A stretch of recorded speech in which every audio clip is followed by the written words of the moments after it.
আল্লাহ পাক রব্বুল আলামিন এই কথা বলে দিয়েছেন ইব্রাহিম আলাইহিস সালামকে। ইব্রাহিম আলাইহিস সালাম জৈনক লোকের কাছে বললেন, ইব্রাহিম আলাইহিস সালাম এই জৈনক লোকের কাছে এই কথা বলার পর ওই জৈনক লোক ডাইকে বলে, কোন মাবুদ আবার তোমার? আমার বয়স যে 80 বছর, তোমার আল্লাহ জানলো কিভাবে?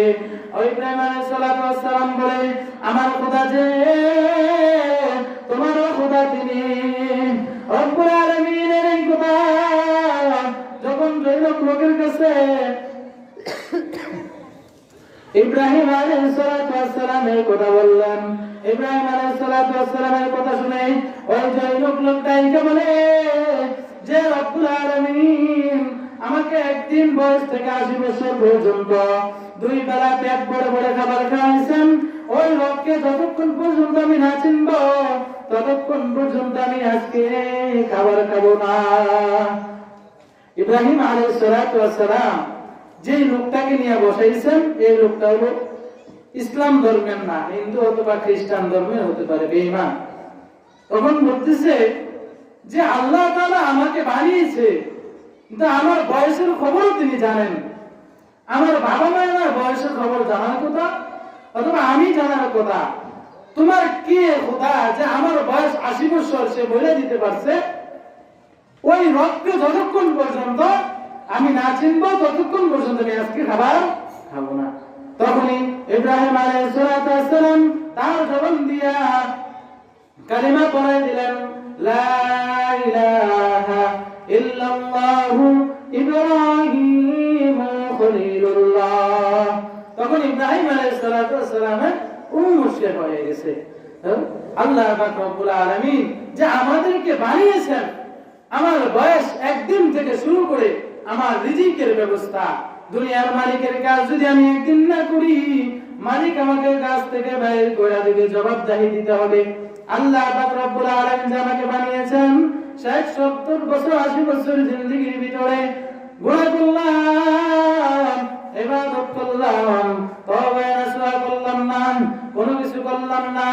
আল্লাহ পাক রব্বুল আলামিন কালামুল্লাহ শরীফে ডাইকে বলেন, লা তাকনাতু মির রাহমাতিল্লাহ। আল্লাহ তাআলা বলেন, ও ইমানদার বান্দা, যখন নাকি তুমি পায়ের তালু থেকে মাথার তালু পর্যন্ত প্রত্যেকটা অঙ্গে গুনাহে জর্জরিত করে ফেলবা, তারপরে তুমি আমার রহমতের দরিয়া থেকে সরে যাইও না।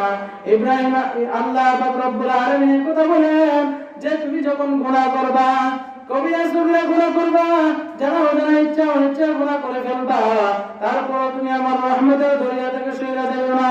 ও ইমানদার বান্দারা, আল্লাহ পাক রব্বুল আলামিন কোরআনে কারীমের মধ্যে বলেন, ইয়া আইয়ুহাল্লাযীনা আমানু তুবু ইলাল্লাহি তাওবাতান নাসুহা।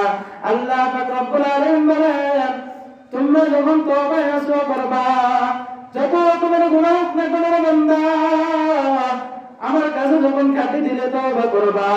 আল্লাহ পাক রব্বুল আলামিন বলেন, আমার কাছে যখন তুমি খাটি তওবা করবা, তখন তোমার জিন্দেগীর গুনাহটাকে maaf করে দিব। তো বলতেছিলাম, আজরাইল আলাইহিস সালাতু ওয়াস সালামকে যে দায়িত্ব দিয়েছেন, মৃত্যুর দায়িত্বটা দিয়েছেন, সেই দায়িত্বটা এক পর্যায়ে যাইয়া মানুষের জান কবজ করে ফেলেছেন। গোটা দুনিয়ার ভিতরে 4 জন ফেরেশতা ছাড়া আর রব্বুল আলামিনকে ছাড়া কোনো মানুষ নেই। তখন আজরাইল আলাইহিস সালাতু ওয়াস সালাম এক এক করে সবার জান কবজ করবে। করার পর যখন শেষ, আজরাইল আলাইহিস সালাতু ওয়াস সালামকে বলবে, হে আজরাইল, তোমার জানটা তুমি নিজেই কবজ করো। আজরাইল আলাইহিস সালাতু ওয়াস সালাম ভাইকে বলে, আমি না মানুষের জান কবজ করবি, আমার জান কবজ করার জন্য তো একটা লোকের প্রয়োজন আছে, ঠিক কিনা বলেন? আমার জান কবজ করার জন্য একজন লোকের প্রয়োজন আছে।